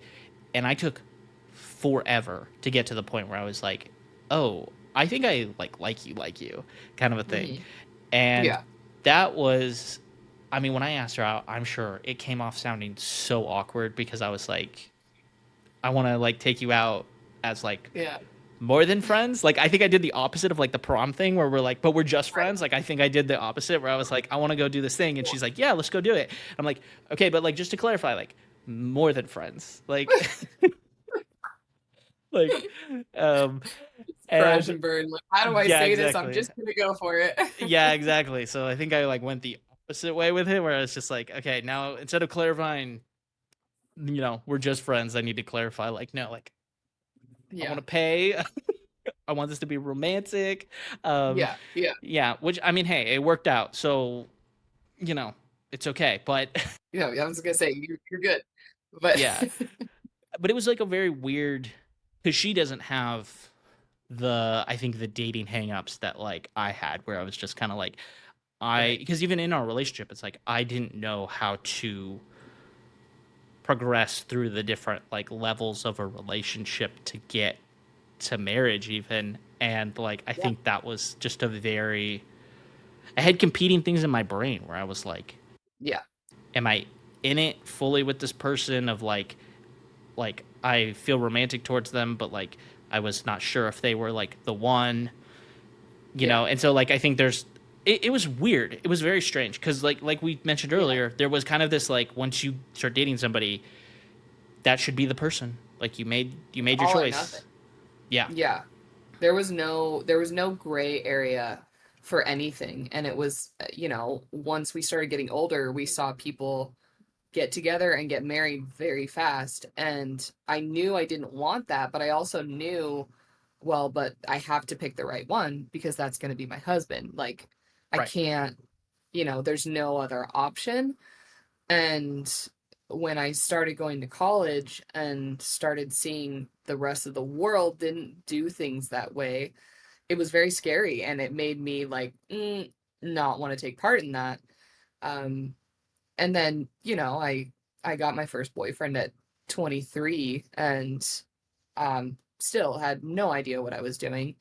That was a whole roller coaster of a relationship that I don't have to get into, but essentially I knew pretty early on that he wasn't going to be my future husband, but I didn't know how to break it off, or I didn't know how to just be casual, and I didn't feel Right. okay with just casual dating because you can't just casually date someone and then, go along and then eventually break up. Like no, it has to be forever.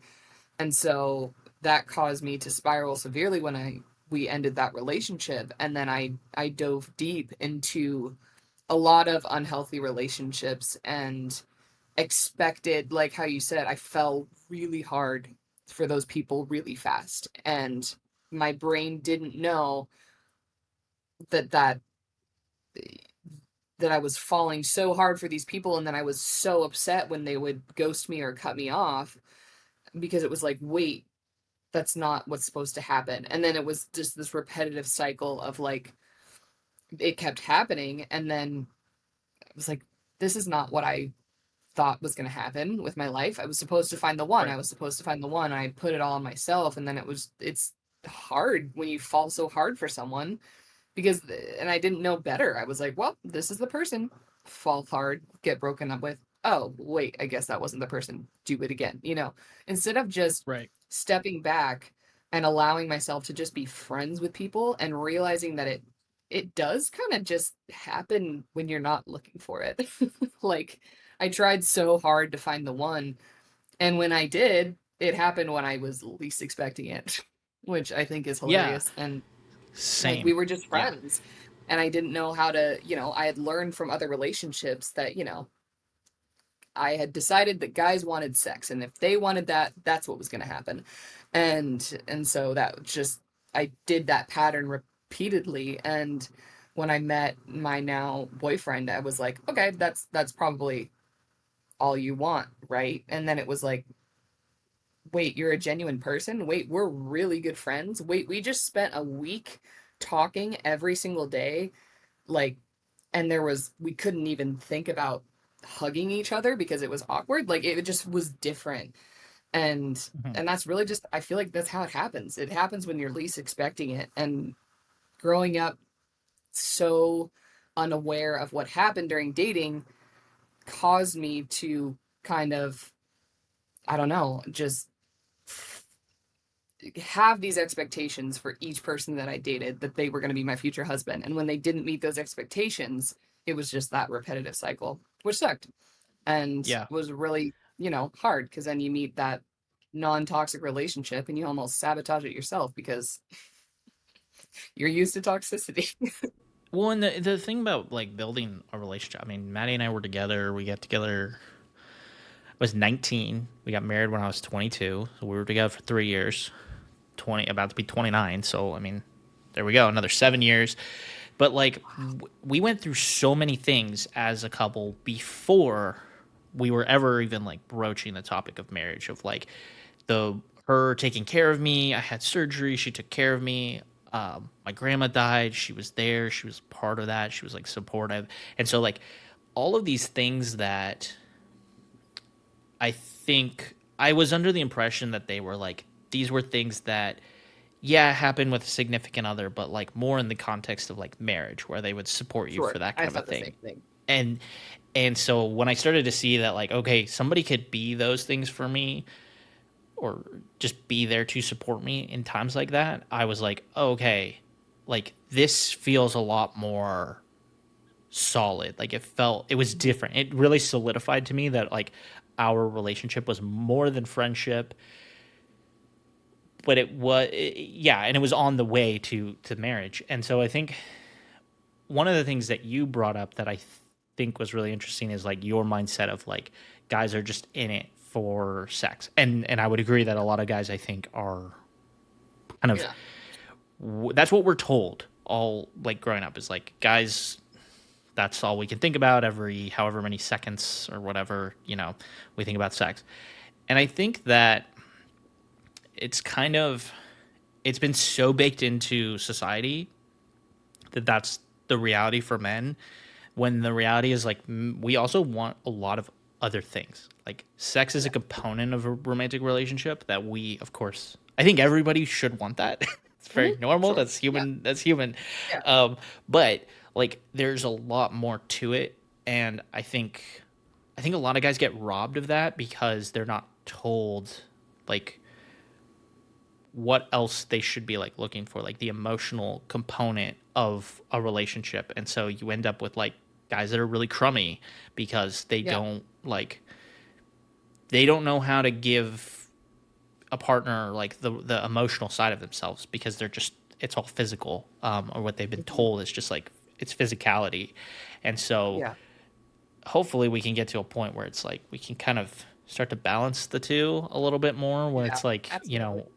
everyone has this ability to tap into like the feminine and the masculine energy, for lack of better terms, but like we have the ability to tap into both sides of those for Mhm. ourselves. And and that's okay. Like emotional Yeah. dudes, like that's okay.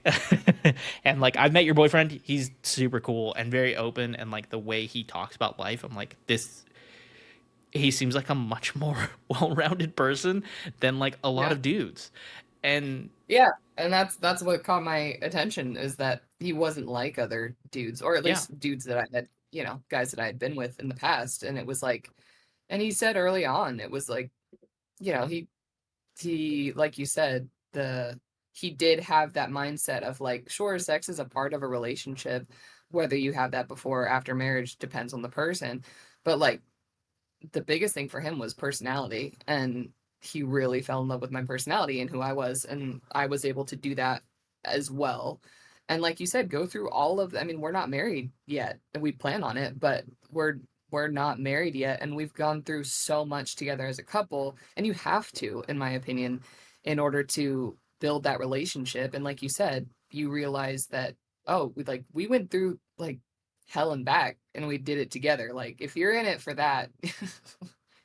Yeah, exactly. I think that there's kind of this. I mean, we know a lot of people. I mean, I would even argue I got married really young. 22 is very young to get married, Yeah. um, but like we know a lot of people who got married pretty young, sometimes teenagers. And like it's interesting because like sometimes there's not that built out like relationship aspect of like Yeah. I don't know, like it could still happen. Like that's not to say it can't Sure. happen, but I'm trying to think of what I'm trying to say here. But like I know for me, I needed the 3 years that it took to figure out that like, oh, this is what I'm looking for, so to speak. Yeah. Like I just Yeah. needed the time to do that. And like so just Yeah. everyone works on their own schedule and that's okay. And like, Yeah, if um you know, and if you want to, if right. you want to get married, that's right away. That's your call. I think just you and I are very similar in the fact that like I need to know that like that's the person. And I mean, I've known for a while, but also, yeah, there's just I think society puts a lot of timelines on things like, oh, well, you're not married by 2 years in dating. He's just dragging his feet, or he just doesn't Right. actually want to marry you, this and the other. Sure, for some cases that could be. It's not in the case for me. I know that, if I asked him to, he would propose, on the minute. But we we've established that we have that soulmate connection. So it's almost like I know that's gonna happen, but I'm in no rush. I have friends who have been together 10 plus years and they're basically married, but they haven't actually gone that step, and that's okay too. Like there's a different timeline for different people. And it's hard when people in society just assume that, well, Yeah. what are you doing if you're not married by X amount of years? Like, I've reframed it a lot. I've had to reframe it. And obviously if sure. for people who listen and you know this, Carrie, like I deconstructed religion, not a Christian anymore. Like I don't subscribe to a lot of biblical anything. Like I just don't like. I'm Yeah. like you don't need marriage to be in a happy relationship. You don't like that's not the end all be all. You don't live in sin if you're not married, kind of a thing. Like that's my stance on Mhm. a lot of stuff. But also what I realized even before I left religion was that like my biblical understanding of what marriage was has nothing to do with our societal understanding of what marriage was. It was a Mhm. commitment that like Maddie and I had decided we were like we are each other's person and we're in it for the long haul. Yeah. And that was something we shared. That was our connection, our emotional, spiritual, physical Hmm. connection. And so like that was enough commitment where I was like I'm good. Like I don't need a paper that says that I'm legally married. I don't need Yep. a blessing from anybody else's parents. That was Yeah. enough of a connection for us. And so like that that was good enough. Now like I Mhm. also we wanted to do the full commitment of like also like to say full commitment, but like we also wanted to do the license and Yeah. the marriage, all that The stuff. Like, legal. okay, cool. Yeah. Yeah, the legal aspect of it. But like, but if we had decided not to do that, it's like I think I'd be okay with that too. Yeah.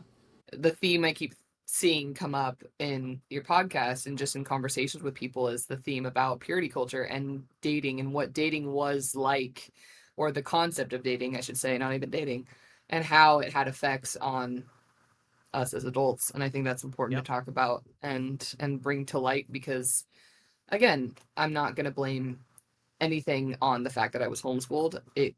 I am my own person, whether I was homeschooled or whether I've been to public school. I'll never know how different I would have been had I gone to public school, but I know that a lot of the morals and things that were taught to me influenced me, and some were for good, and some caused quite a rabbit hole of all sorts of fun stuff.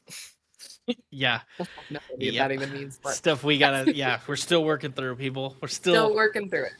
and that's life. We're on our journeys, which is I think is good. I think the thing that I have come to realize the most, and why like I talk about purity culture so much on this podcast. One, because like I'm dealing with my own shit from that, Mhm. but two, because like I also still see it, even though a lot of people have recognized the negative effects of it and have spoken up about it, and even people within like churches that I went to who are still part of those churches speaking up and being against it, I still see a lot of the effects of that in place for a lot of people.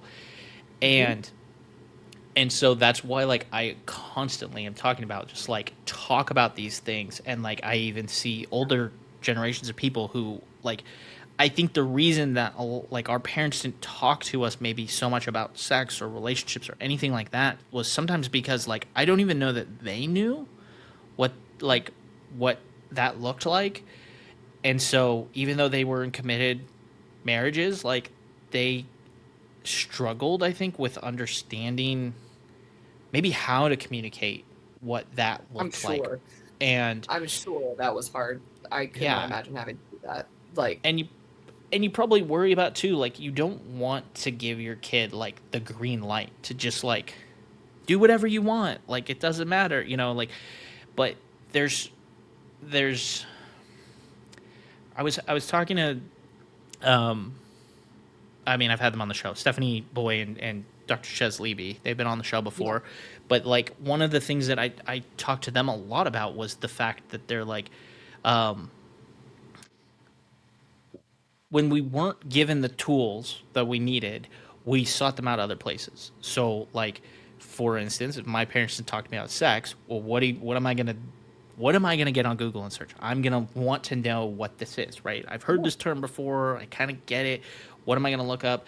And even if I'm looking up something that should be wholesome, I'm probably gonna end up on a porn website, and that's gonna skew my version of sex. It has this impact of like setting my palette for like what is normal sexual relations. And in the Mhm. same way with like just even the romantic relationship of understanding what dating looks like and the expectations to have on a partner and all those things, if my parents aren't talking to me about those things and giving me an understanding, I'm going to go to media, I'm going to go to other places to look for those. Well, is that a healthy place to go for those? Sometimes yes, sometimes no. And Right. so it creates these skewed versions in our brain of like what is real and what is fantasy. And that Mhm. takes a long time to kind of program those things out of our brain. Absolutely. I share such similar experiences with that, of having to unlearn what I think is real, or what I think Right. is is you know, I don't know how else to put it, but it's when you're not talking about it and sharing about it, or sharing, experiences, or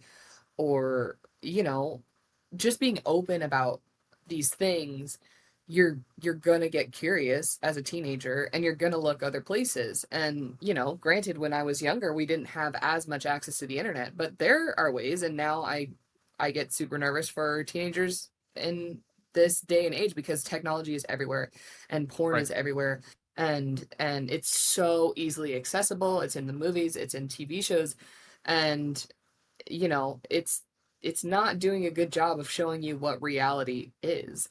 And I'm not saying, that my parents could have gone into a deep dive about what exactly sex is and this, that, and the other, because that obviously at the time would have been a mortifying conversation to have with them. But the fact that I just didn't know how anything worked, and it was this taboo surrounding our community, um, I sought it other places. Right. And my brain thought that that's what reality was. And then I learned real quick that that's not reality. And that, and like you said, then the deconstructing and the unlearning began. But the overall theme that I see from a lot of your episodes is just talk about things. Yeah. Be open, or give your kids an open, safe place to talk about their feelings and these things, and anticipate that that's going to come up. And I know it's not easy. I can't imagine being a parent myself and having to figure out that conversation. And it can't have been hard for my parents, because back in their day, you just didn't talk about those things either. Right. You didn't talk about emotions, and mental health just wasn't as much of a thing. I mean, it was a thing, but it wasn't talked about then. And so, The way I think about it is like, if I wanted to learn to cook, like either my mom was going to teach me how to learn to cook or I was going to watch the Food Network, right?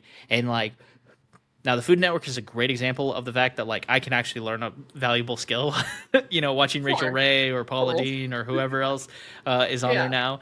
But like, so, but my mom also wasn't. It was something that like if I wanted to learn how to cook, whatever, and my mom didn't know how to cook that, she could be like, "Oh, go turn on Food Network and you'll figure it out. Go search it up on the internet and you can find it." yeah, And like there are lots of tools. So even for people who don't know how to talk about relationships, sex, like any of that kind of stuff, mental health, that's yeah. another great example too. Of like if you don't know how to talk about that as a parent or as just even like someone our age, it's like go seek out resources that are actually helpful because they exist. And like I have learned so much from actually like seeking out worthwhile resources.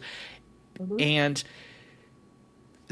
like and there are plenty of things out there that also will help you then know how to communicate that to somebody else, right? And so I think that's been like a huge, and therapy can be huge for people too, like learning the skills to communicate. Absolutely. But like that, I don't know, like that's the way I've kind of reframed it in my brain. Is I'm like, if I wanted to learn to cook, I would go like seek out the knowledge to learn how to cook, right? And so if I want to know about Yeah. sex or I want to know about relationships, I should do the same.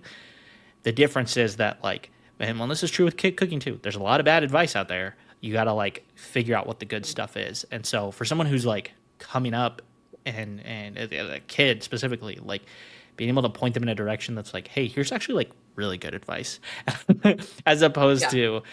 to bad advice, and so Mhm. anyway, no, this has been good. Yeah, we kind of went all over the place, like you said. It um, just happens. I mean, it really, you make it so easy to just talk freely, and that's what makes you such a good podcast host. And we can cover a lot of topics we have learned. We can go, and it can go anywhere, and it's yeah, great yeah. wherever it went. And, if you're listening and you can resonate with any of this, obviously, please share, because we really hope we're not alone. And I know we're not alone. This Yeah. podcast can tell you that you're not alone.